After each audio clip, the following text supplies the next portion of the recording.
को आप कैसे लग रहे हैं, क्योंकि उत्तर प्रदेश सरकार ने भी इसका जो है पालन करने के लिए आदेश भी दे दिया है, कैसे देख रहे हैं? देखिए, माननीय उच्च न्यायालय का आदेश और उससे पहले कई बार इस तरीके के आदेश न्यायपालिका द्वारा दिए गए थे, जिसका अब अनुपालन किया गया है। तो समाजवादी पार्टी समझती है कि भारतीय जनता पार्टी की सरकार में जो भेदभाव हो रहा है और जिस तरह से आज ये कहा गया कि रैलियों पे रोक है, तो करणी सेना के लोग हमारे सांसद के घर चले गए थे बुलडोजर लेके। शायद उस तरीके की घटनाओं का प्रोत्साहन भारतीय जनता पार्टी की सरकार द्वारा ना दिया जाए। हमारे नेता आदरणीय अखिलेश यादव जी मंदिर गए थे तो उसको झुलवाने का काम भारतीय जनता पार्टी के कार्यकर्ताओं ने किया। ये जो भेदभाव है, जिस तरह से नौजवानों को आरक्षण का लाभ नहीं मिल रहा है, उस भेदभाव से छुटकारा कैसे मिलेगा? भारतीय जनता पार्टी को उसका भी कोई आदेश जारी करना चाहिए कि भारतीय जनता पार्टी उनसे जुड़े हुए संगठन, उनसे जुड़े हुए लोग जिस तरह से भेदभाव कर रहे हैं, जिस तरह से नफरत फैला रहे हैं, वो नफरत फैलाना बंद करें। जीएसटी की नया स्लैब को, क्योंकि चाहे प्रधानमंत्री नरेंद्र मोदी हो या मुख्यमंत्री योगी आदित्यनाथ हो, बीजेपी के तमाम बड़े नेता जो है व्यापारियों से जाकर इसके लाभ के बारे में बता रहे हैं। देखिए, एक बार किसानों के लिए काला कानून आया था और भारतीय जनता पार्टी के उस काले कानून के लाभ बता रही थी। फिर वो काला कानून वापस लिया गया। फिर भाजपा के लोगों ने उतनी ही मेहनत की उसके लाभ बताने के लिए कि कितना मास्टर स्ट्रोक है, हमने वापस किया। उसी तरह से जीएसटी है, ये जीएसटी लागू किसने किया था? भारतीय जनता पार्टी ने। उसको कम किसने किया है? भारतीय जनता पार्टी ने। दूध और दही पे टैक्स कौन ले रहा था? भारतीय जनता पार्टी की सरकार। दूध दही पे टैक्स कम किसने किया है? भारतीय जनता पार्टी की सरकार। तो भारतीय जनता पार्टी की सरकार एक ऐसी सरकार है जो लगातार जनता पे बोझ डाल रही है, टैक्स का बोझ डाल रही है, काले कानून ला रही है, और जब उनको वापस लेती है तो अपनी पीठ थपथपाती है। ये देश की जनता समझ रही है कि भारतीय जनता पार्टी उसने केवल महंगाई बढ़ाने का काम किया। प्रधानमंत्री भारत को मजबूत करने के लिए स्वदेशी चीजों का प्रयोग ज्यादा करें, खरीद उसकी ज्यादा करें और विदेशी चीजों पे डिपेंड होना कम कर दें, कैसे देखें? देखिए, सबसे पहले तो भारतीय जनता पार्टी जिस तरह से स्वदेशी को लेके केवल राजनीति करती है, बयान देती है। आज जब टैरिफ को लेके हमारे पे संकट है तो हम आज स्वदेशी की बात कर रहे हैं, लेकिन फिर हम भूल जाएंगे स्वदेशी की बात करना, फिर हम विदेशी गाड़ियों से घूमेंगे या दूसरी बातें कहेंगे। तो समाजवादी पार्टी समझती है कि स्वदेशी अपनाना चाहिए, लेकिन भारतीय जनता पार्टी जिस तरह से उसका व्यवहार है, जिस तरह से उनके बयान बदलते हैं, तो समाजवादी पार्टी समझती है कि आज टैरिफ की जो समस्या है, जिसको लेके लगातार सवाल उठ रहे हैं, उस सवाल से बचने के लिए या उस सवाल का जवाब ना देने के लिए स्वदेशी की बात हो रही है। लंबे समय से जेल में है सीतापुर में। अभी बताया जा रहा है कि जो है आज रात तक या कल सुबह तक उनको रिहाई मिल सकती है, क्योंकि उनको सभी मामले में बरी कर दिया गया है। समाजवादी पार्टी के राष्ट्रीय महासचिव, पूर्व सांसद, पूर्व मंत्री मोहम्मद आजम खान साहब बहुत लंबे समय से जेल के अंदर बंद थे और उनको हाई कोर्ट से जमानत मिल गई है। सारे मुकदमों में उनकी बेल हो गई है। वो आज रात में या कल सुबह जेल से रिहा हो जाएंगे। भाजपा की सरकार ने फर्जी मुकदमे लगा करके बहुत लंबे समय से उनको जेल में प्रताड़ना देने का काम किया। उनको जेल में बी क्लास तक नहीं दिया गया, जबकि वो पूर्व सांसद थे, पूर्व कैबिनेट के मंत्री थे, कई बार के विधायक थे। जेल में उनको यातनाएं देने की सारी सीमाएं भाजपा सरकार ने तोड़ दी थी और फर्जी मुकदमे लगाने की भी सारी सीमाएं तोड़ दी थी। आज वो बहुत जल्दी ही जेल से रिहा होने वाले हैं। नागरिकों को संबोधित किया, उनकी स्पीच में ये बातें सामने आई कि जीएसटी की जो दरें हैं वो कम कर दी गई हैं, कई चीजों पर कई चीजें सस्ती हो गई है। अब इसका अपोजिशन ये क्लेम कर रहा है कि चुनाव के पहले इस तरीके का कदम राजनीतिक हो सकता है। आप कैसे देखते हैं? बिल्कुल 100% ये जो उसका क्रेडिट ले रहे हैं, पहली बात उनको वो क्रेडिट ले नहीं सकते, जीएसटी काउंसिल है उसके लिए। और दूसरा, इतने दिनों से आपने इतनी जीएसटी लगा के क्यों रखा था? देश गरीबी में तबाह हो रहा है और आपने हर चीज, दूध दही हर चीज जीएसटी लगा के रख दिया हम लोगों ने। और अब इलेक्शन आया तो उसको आप जो कम कर रहे हैं। मतलब ये हर चीज को इलेक्शन से तोड़ना और इलेक्शन जीत किस तरह आना, कहीं वोट की चोरी से जीत जाना, कहीं इन सब चीजों का वो ले लेना। मैं समझता हूं ये सब का सब सिर्फ इलेक्शन जीतने के लिए हो रहा है और ये कोई क्रेडिट नहीं। इन्होंने इतने दिन तक जो इतनी जीएसटी लगा के रखा था, जो अब क्यों किया है, पहले इसका जवाब ने इतना जनता के जेब पे इतना बोझ क्यों पड़ा? 7 साल हो गए, 7 साल बाद जो है ये फैसला आया। जीएसटी काउंसिल ने भी इसके ऊपर हस्तक्षेप नहीं किया, जीएसटी काउंसिल को भी कोई आपत्ति नहीं थी। आपको लग रहा है कि जबरदस्ती इस तरीके के फैसले ऐसे समय में लाना? नहीं, जबरदस्ती उन्होंने लगा के रखा था। अपनी मर्जी से फुल फ्लैग गवर्नमेंट है और अब उसको कम किया उन्होंने, और सिर्फ इलेक्शन के टाइम इलेक्शन का फायदा लेने के लिए ये सब काम हो रहा है। एशिया कप का शुरू है, पाकिस्तान का कल दोबारा से मैच हुआ। कई तस्वीरें ऐसे सामने आई जहाँ पर भारतीय खिलाड़ी जिससे हाथ में जिस तरीके से बंदूक रहते हैं उस तरीके से बल्ला लेके एक्शन कर रहे हैं। इसको लेकर भी काफी ट्रोल किया जा रहा है पाकिस्तानी के खिलाड़ियों को। दूसरी तरफ इंडिया पाकिस्तान का जो मैच हो रहा है इसके ऊपर बीसीसीआई को ट्रोल किया जा रहा है। जय शाह को अपोजिशन ही मांग कर रहा है कि जय शाह को जो है भारत रत्न देना चाहिए, क्योंकि ये पाकिस्तान के साथ जो मैच है ये नहीं होना चाहिए था और उसके बाद भी लगातार मैच किए जा रहे हैं। नहीं, बिल्कुल यहाँ की जनता बिल्कुल इस फेवर में नहीं थी कि उसके साथ मैच होना चाहिए, क्योंकि इतने लोगों को आतंकियों ने मारा और ये आतंकी पाकिस्तान से आए थे। उसके बाद भी अपनी सरकार की तरफ से कोई बड़ा एक्शन नहीं हुआ और उसके बाद फिर जो है उसके साथ मैच भी हो रहा है। और मैं कहना चाहता हूं कि जो इसमें एड से या जितना भी इसमें फायदा हुआ मैच से, क्या सरकार ये पूरे पैसे क्या उनको देगी? जिनके लोग वहां पे शहीद हुए हैं, जो मारे गए बेचारे लोग, उनके परिवार को अगर सरकार ये पैसा पूरा देती है तो मैं समझता हूं चलो कुछ उनका आंसू धुल सकता है, लेकिन वो उस पैसा सरकार देगी क्या, वो ऐलान सरकार को करना चाहिए। दूसरी चीज मैं कहना चाहता हूं कि जब ये आतंकवादी हमला हुआ और उसके बाद सिंदूर ऑपरेशन चला, क्या क्या चीजें हुई, यहां से देश से बहुत सारे लोग भेजे गए थे। हमारे मुस्लिम एक लीडर ओवैसी साहब, वो भेजे गए ताकि मुस्लिम कंट्रीज को समझाएं। मैं समझता हूं कि भारतवर्ष एक बहुत मजबूत, हमारी आर्मी बहुत मजबूत है, लेकिन जो ये मुस्लिम कंट्रीज को समझाने गए थे, सऊदी अरब हो, दूसरे कंट्रीज हो, उन कंट्रीज, सऊदी अरब ने ये हम किसके खिलाफ जा रहे थे? पाकिस्तान के खिलाफ जा रहे थे। क्या हम समझा कर आए ये लोग? जो इतना पाकिस्तान के खिलाफ हम लोग बोल रहे थे, हमारे लोग जाके पाकिस्तान के खिलाफ उनके आतंकवाद को पूरी दुनिया में उजागर करने गए थे। उसी सऊदी अरब ने पाकिस्तान से जो है ना अपना हाथ मिला लिया कि उनकी आर्मी उनके साथ काम करेगी। पाकिस्तान पे हमला होगा या सऊदी पे हमला होगा तो समझा जाएगा कि दोनों मुल्क हमारा ये है, हमारे पे हमला हुआ है।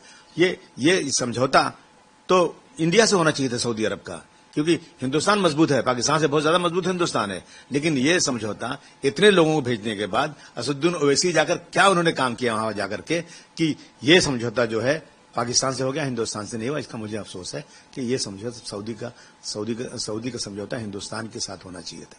रेवेन्यू की आपने बात कही अभी, आपने कहा कि जो पैसे जनरेट हो रहे हैं मैच के थ्रू या एड, वो जो लोग मारे गए हैं उनके परिवार को देना चाहिए। आप मानते हैं सरकार से कि ये पैसे जो है जो 26 लोगों के घर उजाड़े गए उन लोगों को देना चाहिए, जो पैसे मैच के थ्रू जनरेट हो रहे हैं? बिल्कुल मांग करूंगा, मैं आज ही चिट्ठी लिखूंगा सरकार को और मैं आपके माध्यम से मैं सरकार को मांग कर रहा हूं कि ये पैसे सब के सब जो है ना उन परिवारों को देना चाहिए जिनके लोग शहीद हुए उसमें। तो कल मेरा देश पहले ये गाना लॉन्च किया गया, प्रधानमंत्री के ऊपर ये गाना जो है वो लॉन्च किया गया। कैसे देखते हैं इस पूरे गाने को? और प्रधानमंत्री के ऊपर कभी पिक्चर बन रही है, कभी गाने बन रहे हैं। परेशान है प्रधानमंत्री जी, देश की इकोनॉमी बर्बाद हो रही है। अमेरिका ने कितना जबरदस्त तरीके टैरिफ लगा दिया है। वीजे का क्या जो नौकरी कर रहे हैं, हजारों करोड़ का नुकसान हो रहा है। और मेरा देश पहले बना के जनता को बेवकूफ बनाना चाहते हैं। अगर देश पहले है तो आपको जाकर अमेरिका में उसकी चापलूसी नहीं करना चाहिए। एक तरफ अमेरिका से हम उसको अपना दोस्त बोल रहे हैं और वो हमारे साथ जो है इतनी ज्यादती कर रहे हैं, हमारी इकोनॉमी पूरी बर्बाद कर देना चाहता है। दूसरी तरफ चाइना से आप दोस्ती कर रहे हैं। चाइना हमारी जमीनों पर कब्जा किया और अपने सामान को भेजेगा, हमारी इंडस्ट्री फैक्ट्री सब बर्बाद हो जाएगी। क्या नीति हमारी है? मैं समझता हूं कि हमारी विदेश नीति बहुत ही खराब है। कहाँ है हमारे जयशंकर साहब जो हमारे फॉरेन मिनिस्टर हैं? कहाँ है हमारे देश के वो साहब जो देश के सिक्योरिटी के इंचार्ज हैं? कहाँ है वो लोग? इनको कुछ नजर नहीं आ रहा क्या हो रहा है देश के अंदर? सर आखिरी सवाल, आज से नवरात्रि का जो त्योहार है वो शुरू हो रहा है। ऐसे में कई खबरें अब सामने आ रही है कि अगर नवरात्रि में जाए या गरबा खेलने जाए तो टीका लगाकर जाइए। जैसे कि हिंदू त्योहार है तो ये पता चलना चाहिए कि हिंदू त्योहार मनाए जा रहे हैं बड़े पैमाने पे। लगातार इस तरीके का जो खबर है या इस तरीके की जो चीजें हैं वो की जा रही है। आपकी क्या राय है इन सारी चीजों को? देखिए, हम तो इस देश में हिंदू, मुस्लिम, सिख, ईसाई, पारसी भाई की तरह रहते हैं। सब एक दूसरे के त्यौहार की बधाई देते हैं। लेकिन ये जो है, ये 2014 के बाद देश में इतना ज्यादा सांप्रदायिकता बढ़ गई है कि ये लोग जो मुसलमानों को बिल्कुल अलग थलग करना चाहते हैं, मैं समझता हूं इससे देश का नुकसान है। देश के 5वें हिस्से के साथ आप इस तरह से नफरत का बनाओगे। मैं समझता हूं कि कोई मुसलमान इसमें नवरात्रि में गरबा खेलने नहीं जाता होगा। अब कोई जाता होगा तो उसकी दोस्ती होगी, मना कर दीजिए, आप लिख दिए सीधा मुसलमान नहीं आएगा। मैं भी नहीं चाहता हूं कि जाए वहां पर। और गरबा में क्या हो रहा है, कैसे हो रहा है, क्या हो रहा है, देखिए ना कैसे क्या चल रहा है। अब मैं क्या उसको मैं खुलकर नहीं बोलना चाहता हूं। ये किसी की जागीर नहीं है, सबको बराबर का हक है और बराबर का इंसाफ होना चाहिए। सिर्फ मुसलमान ही नहीं बल्कि क्रिश्चियंस और हमारे सिख भाई भी नॉन वेज इस्तेमाल करते हैं। आप कैसे किसी को रोक सकते हैं कि आप नॉन वेज मत खाइए? हाँ, नवरात्रि पे रोकें या कांवड़ यात्रा में आप रोकें, तो आप होते कौन है रोकने वाले? क्या हिंदू भाई नॉन वेज नहीं खाते नवरात्र में और कांवड़ की उसमें? 80% हिंदू भाई गोश्त खा रहे हैं, कि सबको मालूम है, कोई नई बात थोड़ी नहीं है। लेकिन क्योंकि वोट पोलराइज करना है, हिंदू मुसलमान करना है, लोगों को बेवकूफ बनाना है, धार्मिक ब्लैकमेल करना है, तो अब उन्होंने किया, चलो मुसलमान तो सबर कर लेगा, नहीं खाएगा, वो तो अपने फ्रिज में और डीप फ्रीजर में रख के वो खाता रहेगा घर के अंदर अंदर, बाहर से नहीं खाएगा। लेकिन जहां यहाँ 5 स्टार होटल्स हैं, चाहे बॉम्बे हो, चाहे मेट्रोपॉलिटन सिटीज हो, चाहे दिल्ली हो, वहां बीफ क्यों नहीं बंद करते? वो तो बहुत बड़ी आस्था का केंद्र है, वहां पे नॉनवेज क्यों नहीं बंद करते? कहीं आस्था है तो कहीं कारोबार है। कारोबार इस वक्त दुनिया में दूसरे नंबर पे बीफ के एक्सपोर्टर हम हैं, इंडिया से हो रहा है। वैसे गौ रक्षक हैं। तो ये क्या ड्रामेबाजी है?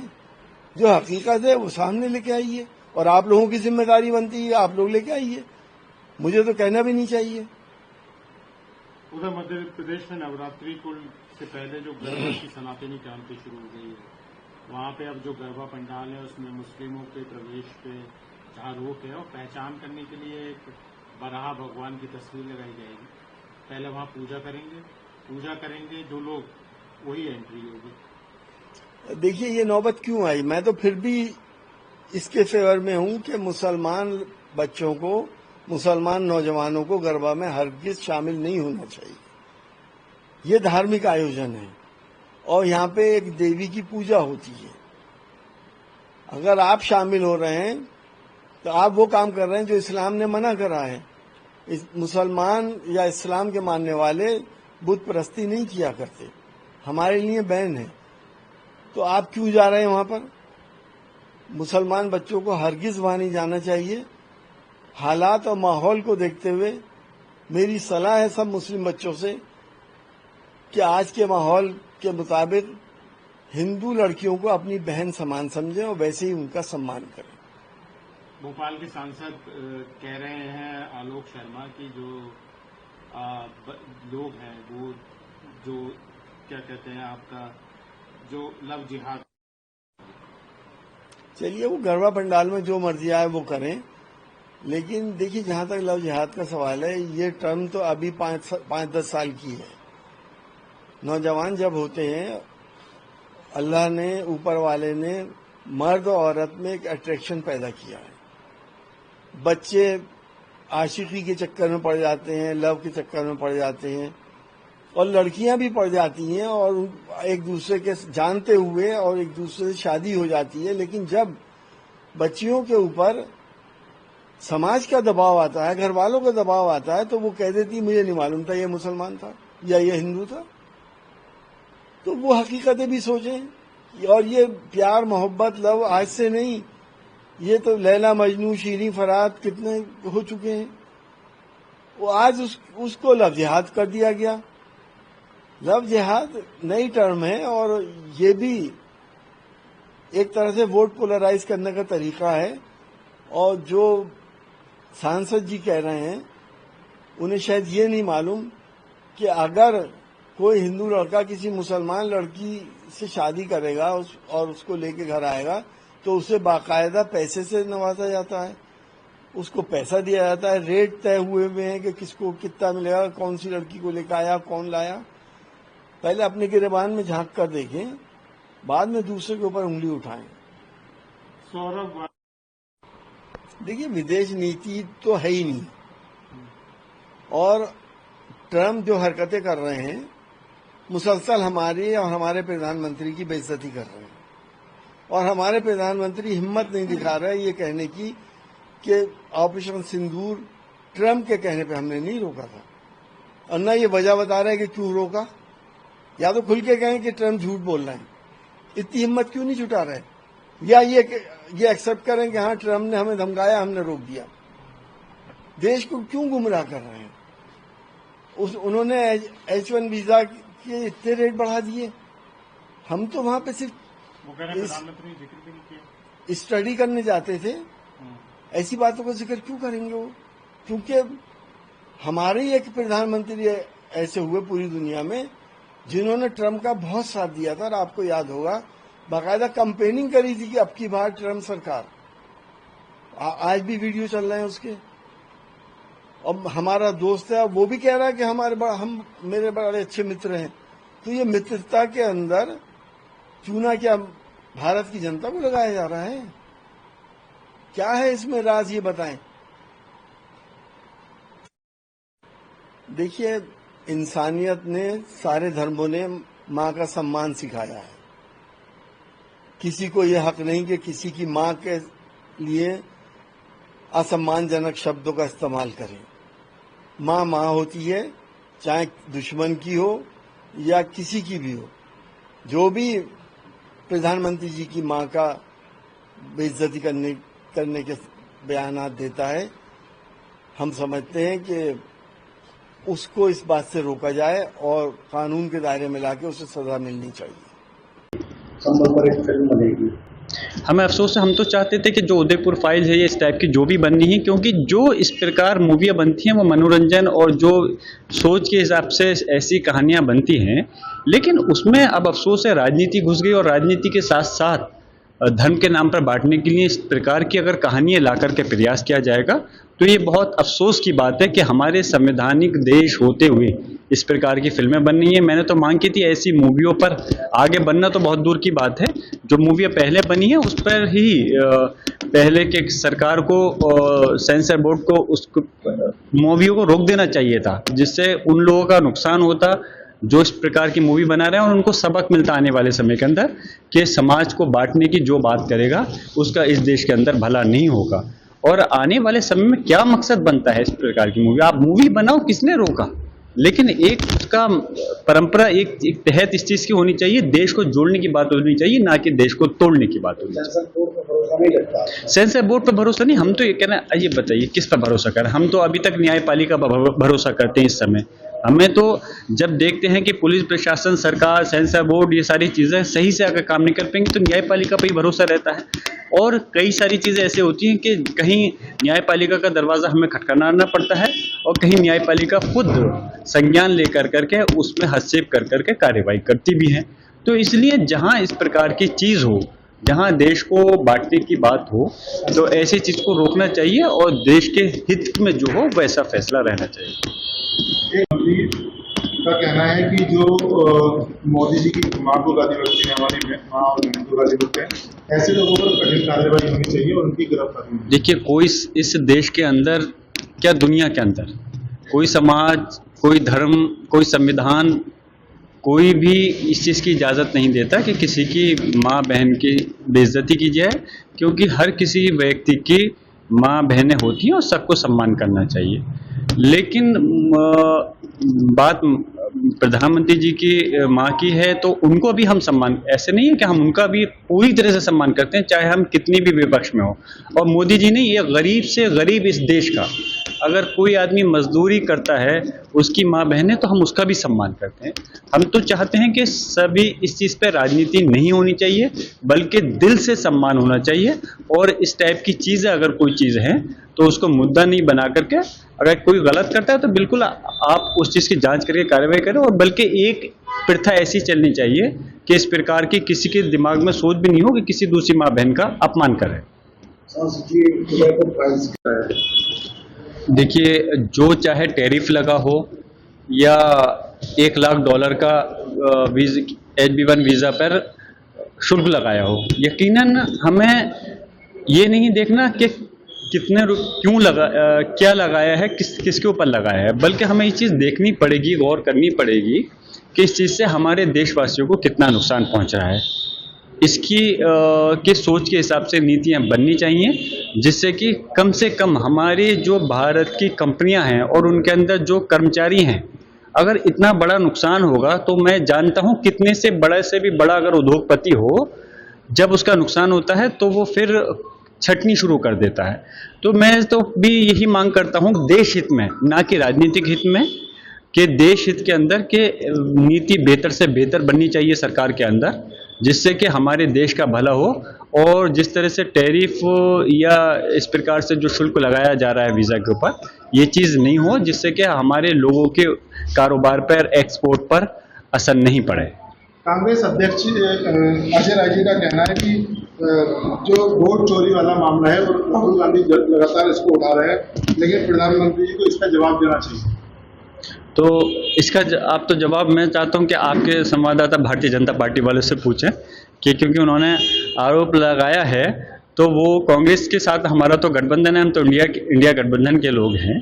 तो उन्होंने कहा है कि ठीक है, तो इस बात के लिए मैं अगर आपको बताऊं, जो बात उन्होंने राय साहब ने रखी है, हमारे पूरे विपक्ष के इंडिया गठबंधन के सांसदों ने इस मुद्दे को लेकर के संसद में लगातार इस बार जो सत्र रहा है, मानसून सत्र, इस चीज को ही लेकर हंगामा किया कि इस पर चर्चा होनी चाहिए और माननीय प्रधानमंत्री जी को इस पर जवाब देना चाहिए।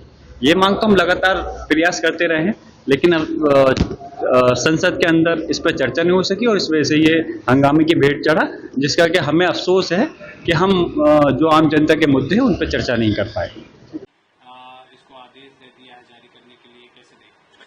देखिए, ऐसा है कि भारत जो है, जातिवाद तमाम भारतीयों की नसों नसों में जातिवाद है।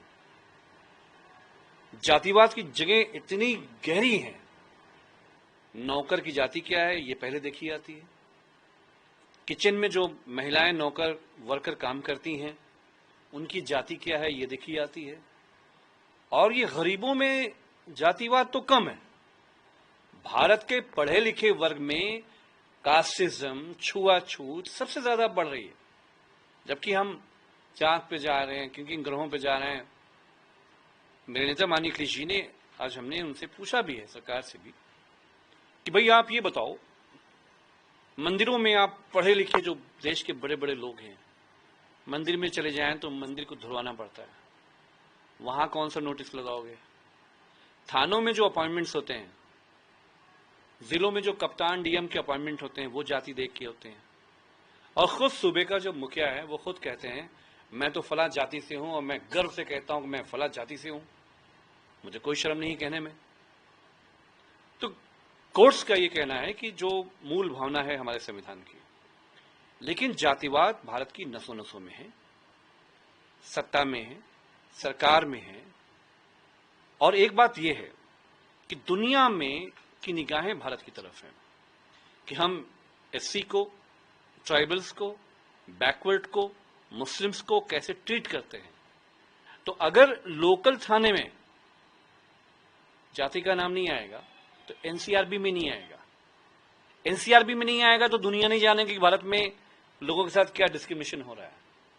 तो सरकार ने एक बहुत अच्छा बहाना ढूंढा है कि अब कोई आंकड़े ही ना हो भारत के पास, तो आंकड़े छिपाने से जातिवाद नहीं मिटेगा। बीजेपी के जो बड़े नेता हैं, चाहे प्राइम मिनिस्टर नरेंद्र मोदी हो या सीएम योगी आदित्यनाथ हो या अन्य बीजेपी के बड़े नेता, वो मार्केट में जा जाके व्यापारियों से मिल रहे हैं और जीएसटी को जो है बता रहे हैं कि उनके लिए कितना अच्छा है, लोगों के लिए कितना अच्छा है। देखिए, ऐसा है कि दो चीजें एनडीए का जो कंट्रीब्यूशन है हमारे देश के लिए, सबसे पहले आप भारत की जनता को तवे पे रखकर आंच बढ़ाते हो। फुल आंच कर दिया। जब जान में, बदन में जान नहीं बची, आंच कम कर दिया। भाई उत्पादन कहां पे हो रहा है कि जीएसटी लगाओगे? आप हमें उत्तर प्रदेश की एक फैक्ट्री का कोई ओन उत्तर प्रदेश का उत्पादन तो बताओ। और जो भारत का मिडिल क्लास है, उत्तर प्रदेश का जो मिडिल क्लास है, टैक्स पेयर में सबसे बड़ा स्टेक मिडिल क्लास का है और सबसे ज्यादा सुविधाओं से जो अनटच्ड है वो मिडिल क्लास है। बेहतर शिक्षा नहीं मिल रही है, रोजगार नहीं मिल रहा है। स्कूलों में अगर आप अपने बच्चों को पढ़ाना चाहें तो आप बिक जाएंगे महीने में। तो आप मिडिल क्लास को क्या दे रहे हो? 14 और 25 के बीच में टैक्स पेयर सबसे ज्यादा धनी लोग कम हुए हैं, गरीब लोग, मिडिल क्लास लोग ज्यादा टैक्स दे रहे हैं और सबसे ज्यादा मौज काट रहे हैं अमीर लोग। अमीर और अमीर हो रहे हैं, गरीब और गरीब हो रहे हैं। तो सवाल यह कि मिडिल क्लास के पास जब पॉकेट में कुछ नहीं है तो क्या खरीदेगा, क्या जीएसटी बचाएगा? तो मिडिल क्लास की जो हैसियत है हमारे देश में, वो तवे पे जो तला गया है जिनको, उसकी हैसियत इससे ज्यादा हमारी उनकी कुछ भी नहीं। सर, स्वदेशी चीजों का प्रयोग ज्यादा करें, उसकी खरीदारी ज्यादा करें और जो विदेशी चीजें हैं उस पर डिपेंड कम हो, कैसे देखें? प्रधानमंत्री झूठ बोलते हैं। पूरे देश में निजीकरण का रास्ता खोलकर चीन के दुनिया में हम सबसे बड़े इंपोर्टर्स हैं। चीन के उत्पाद का भारत की एमएसएमई में, उत्तर प्रदेश का एमएसएमई सब निपट चुका है, सब खत्म हो चुका है। हम भारतीय जनता पार्टी से कहेंगे स्वदेशी उत्पादों की एक लिस्ट तो जारी कर दो। क्या खरीदें? असेंबल इन इंडिया या मेक इन इंडिया? तो जो हमारे उत्पाद हैं एमएसएमई के, आप हमें बताइए कि ये कालीन वाले जो भदोई वाले हैं, एक्सपोर्ट जिनका बर्बाद हुआ है, इस स्वदेशी के बारे में क्या भविष्य, क्या एनडीए ने सोचा हुआ है? आगरा, कानपुर, उन्नाव का जो ट्रेंडी है, ये हमारा स्वदेशी उत्पाद है। ये भी ताला लग रहा है। सरकार ने क्या सोचा है? जितने इनके मंत्री हैं, इनके हाथ में मोबाइल फोन जो है चीन और जापान का है। बात कर रहे हैं स्वदेशी की। एक कोई स्वदेशी उपक्रम का नाम तो बताओ। वन डिस्ट्रिक्ट वन प्रोडक्ट का ही नाम बता दो। कह दो कि जितने भी सरकारी कर्मचारी जिलों में हैं वो वन डिस्ट्रिक्ट वन प्रोडक्ट से ही माल खरीदेंगे। तो प्राइवेटाइजेशन, चीन की बाजार ने पूरा जो हमारा एमएसएमई सेक्टर था, जिस तरह से नरेंद्र मोदी जी का प्रेम चीन के लिए छलकता है, आज स्वदेशी कहीं नहीं बचा है। आरएसएस ने अपना इकबाल खो दिया है, वो तो स्वदेशी का नाम भी नहीं लेते हैं। ये तो मेरे नेता माननीय अखिलेश यादव जी, जब आपने सारे एमएसएमईज की चिंताएं व्यक्त करी, भदोई के एक्सपोर्टर्स आके मिल के गए, तब जाके आज देश की मुखिया की स्वदेशी का झुंझुना बजाने की नौबत आई है। वो इसलिए आई क्योंकि उत्तर प्रदेश में सबसे ज्यादा इंपैक्ट, 25 लाख लोग बनारस में, भदोई में बेरोजगार हो रहे हैं, 25 लाख लोग। तो तकरीबन टैरिफ से 2 करोड़ परिवार अफेक्ट होने वाले हैं। जीएसटी से या किसी भी माध्यम से उनकी मदद सरकार ने क्या करी है? तो स्वदेशी नाम लेने से कुछ नहीं होगा। मन में है विदेश, जुबान पे है स्वदेश।